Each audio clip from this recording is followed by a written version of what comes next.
Okay, Bismillahirrahmanirrahim. In this video, now we will learn about financial statement. So this will be another topic in the cost analysis and estimation courses. So like I explained before, in the previous session we already talked about the basic accounting principle and how it works and how it's related to the cost management thing. Now we will learn about the financial statement that are being used to report the condition of the finance within a company. So as you can see here, basically there are several types of financial statement. In here you can see there are two types: income statement and balance sheet. There are other two types. uh, uh, we will learn about that later, but like I mentioned, I think I already told you before that sometimes people, there are reference that say that usually there are three types of financial statement. There are reference who said there are four types, and here I think, as I mentioned, this is something that are present in an enterprise application. One of the enterprise application, they have these two types that they think it's an important one. So basically like that. This financial statement use the data that came from the general ledger. So basically general ledger is a place, general ledger account is a place to collect all of those transactions. Similar transaction will be grouped into accounts and they will be put into general ledger. So this record of transaction will be used as a source to create income statement and also balance sheets. We will not learn in today. We will not learn on how to keep the transaction in the general ledger. You can learn about this by yourself. I think if you are interested, this is basically simple basic accounting on how to fill in those general ledger. Now we will directly go through how to create a income statement and the rest, okay, of the financial statements. Okay, the purpose of financial statement, the purpose is to provide information regarding the financial position, performance, and change. As you can see here, position, performance, and change in the financial position of a company, which is useful for various parties in making decision, which is useful for various parties. Okay, as you can see, these parties include even internal and external of a company. Internal company, yes, usually is management. They want to see whether how is the condition of their company, or perhaps the owner or the commissioner of the company. However, for the outside, for the external parties, usually is like a government or a public, or perhaps a some kind of a tax agency, etc., etc. So they are those who are having need with our organizations.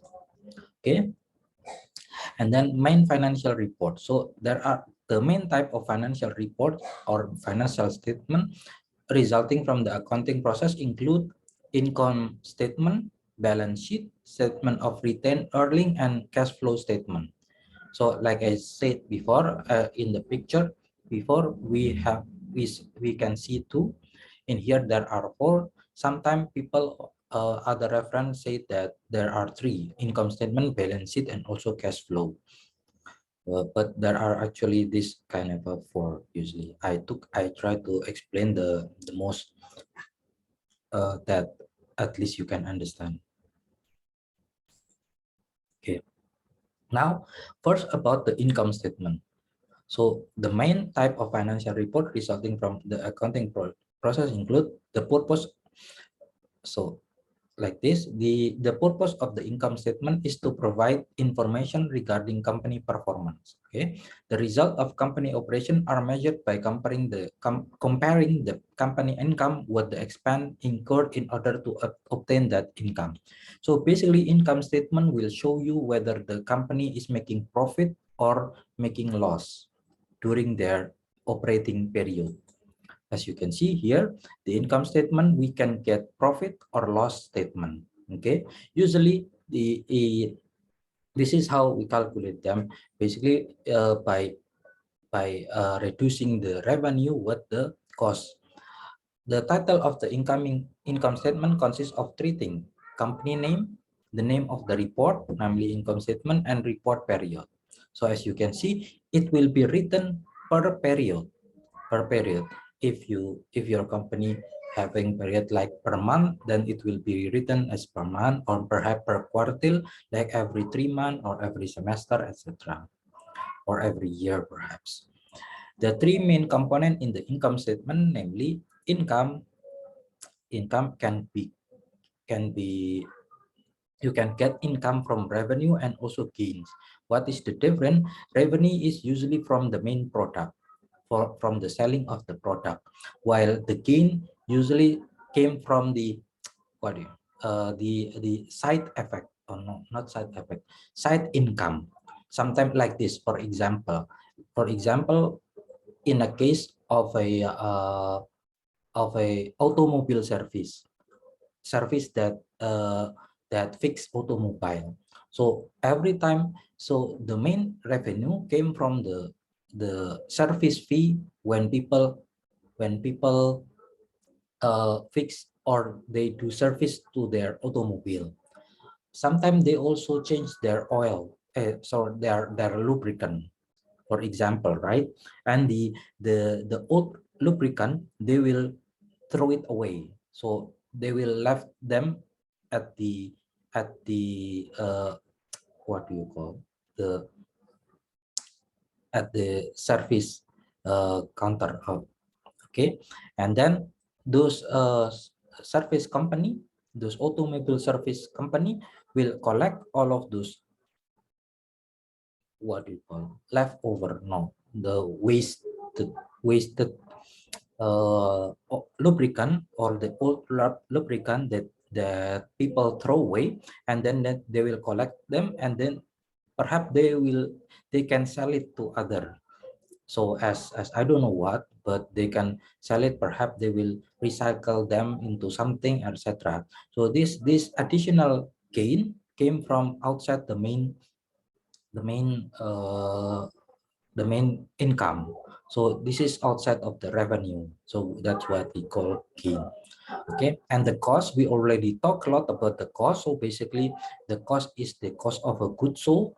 So this is came from a long way from the direct material cost, direct labor cost, and overhead costs, go through until we can get cost of goods sold.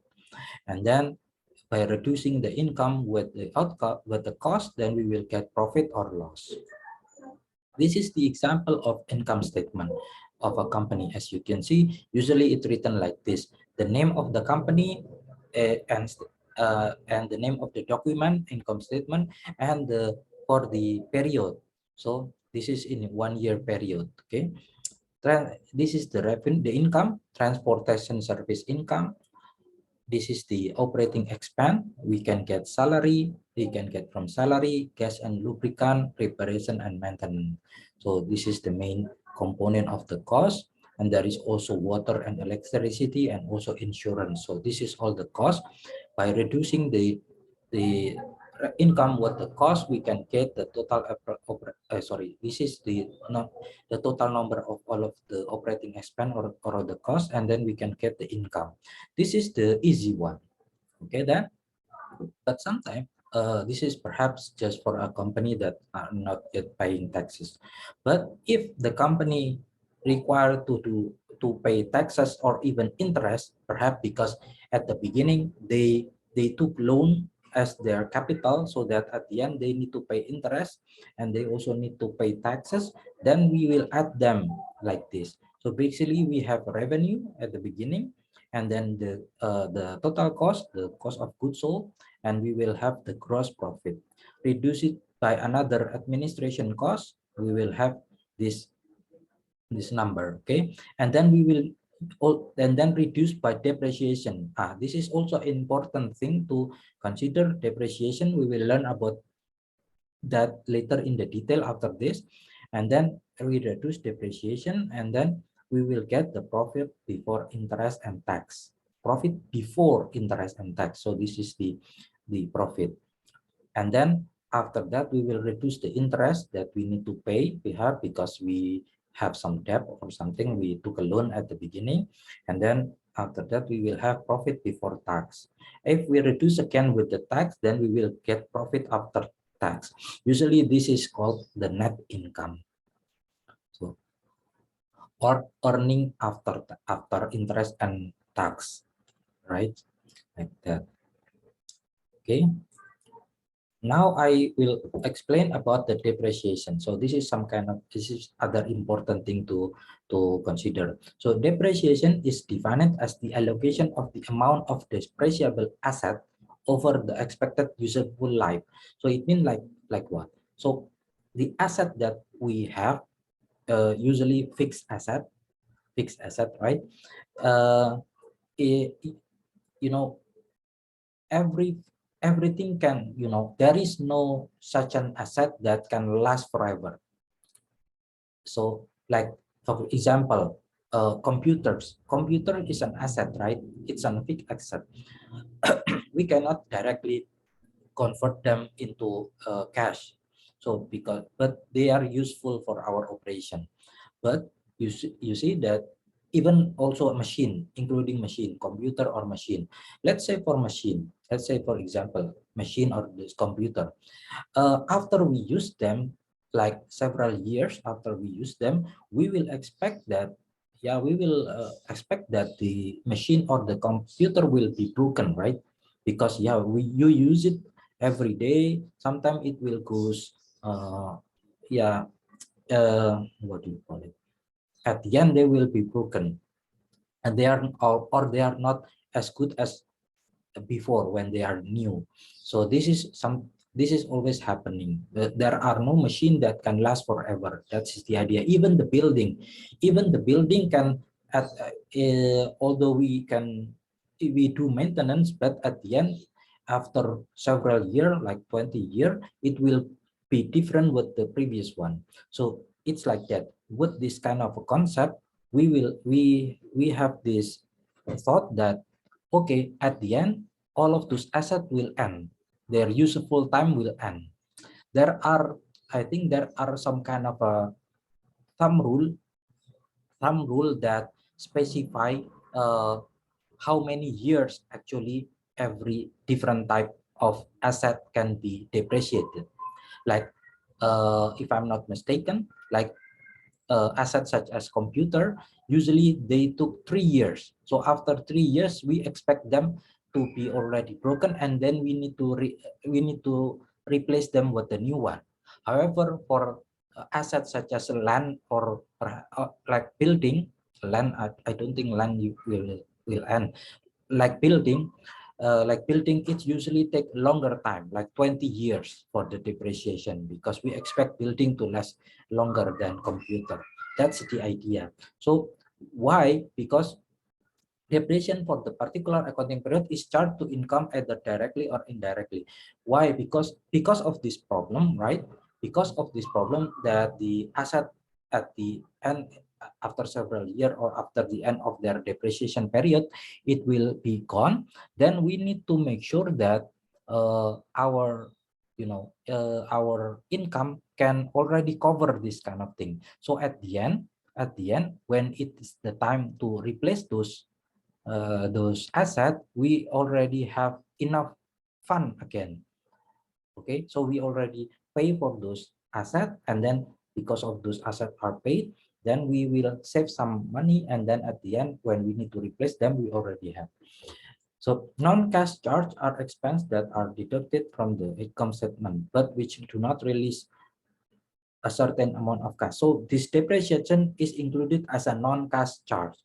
Why? Because actually, even though this is count as expense, it is included in the expense, but actually we don't actually, you know, lost money because of this thing, right? It's actually expense, because what this is, sometimes this is just kind of a virtual or dummy way of doing thing, but at the end this will affect the calculation of the income. So you can learn again about this depreciation if you are not understand, but I hope from the explanation it's pretty clear for you. So depreciation also include as a non-cash charges, which is an expense that are deducted from the income statement, but which do not release a certain amount of cash from the company during a certain period.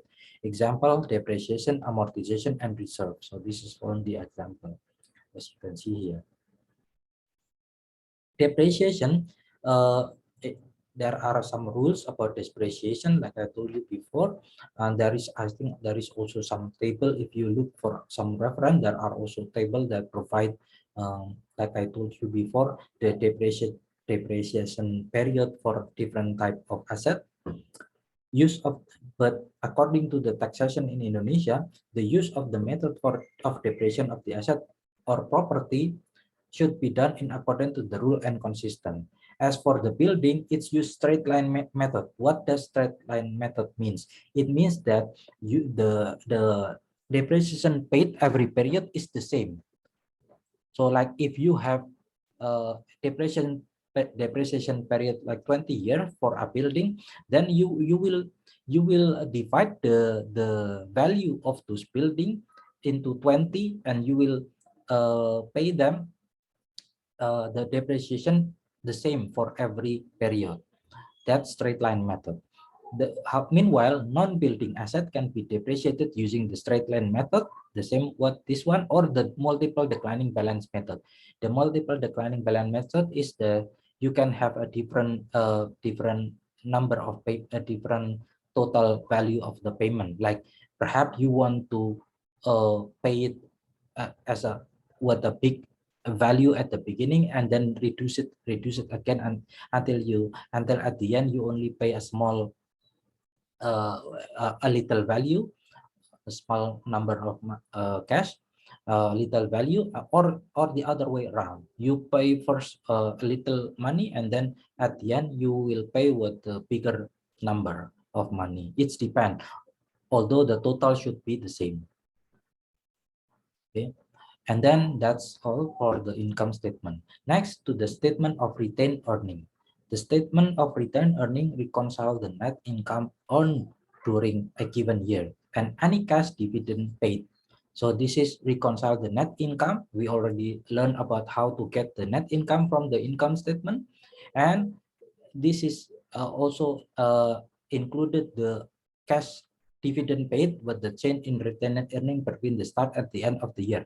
As you can see here, from when the period is 1 year, before we start, we already have some kind of a retained earning, right? The profit that we made from last year.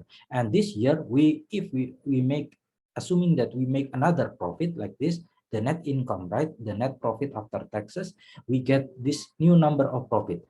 But perhaps we have, so the owner, so at the beginning, the capital or the equity, as you can see, the capital of the company is not coming from only one owner.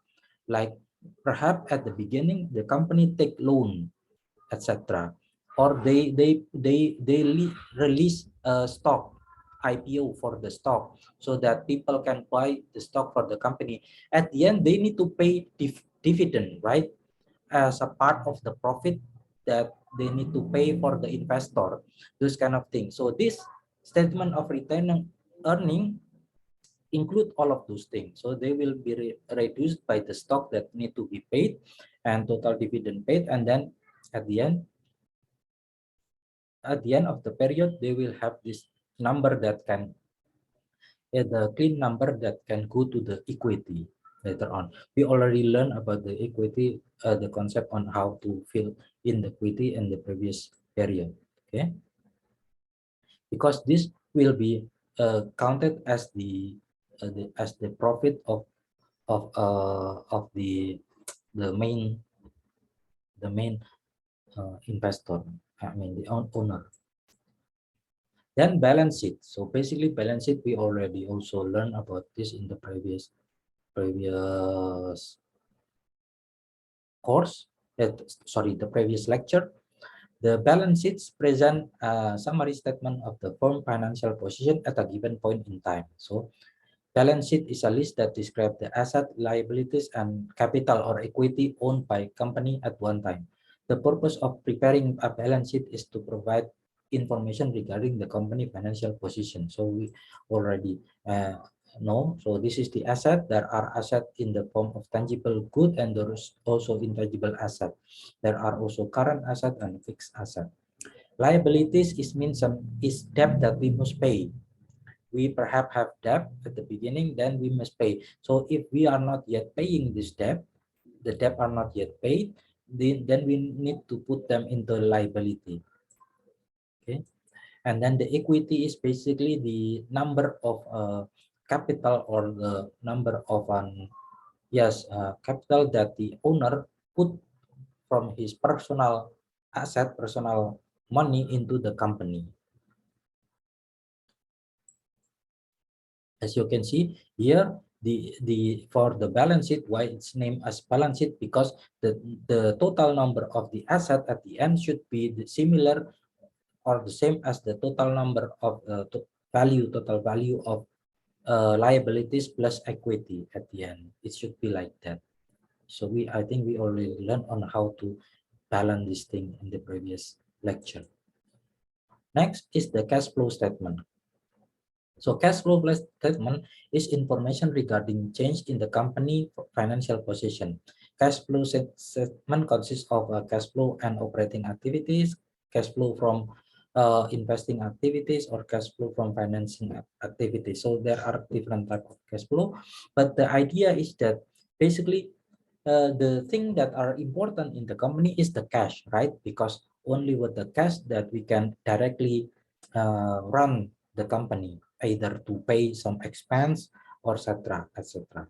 So we need to, if we want to maintain how many cash that we have within the company, then we will have the statement of cash flow. So basically, statement of cash flow only consists of the cash in, so the amount of cash that goes into the company, and there is also cash out.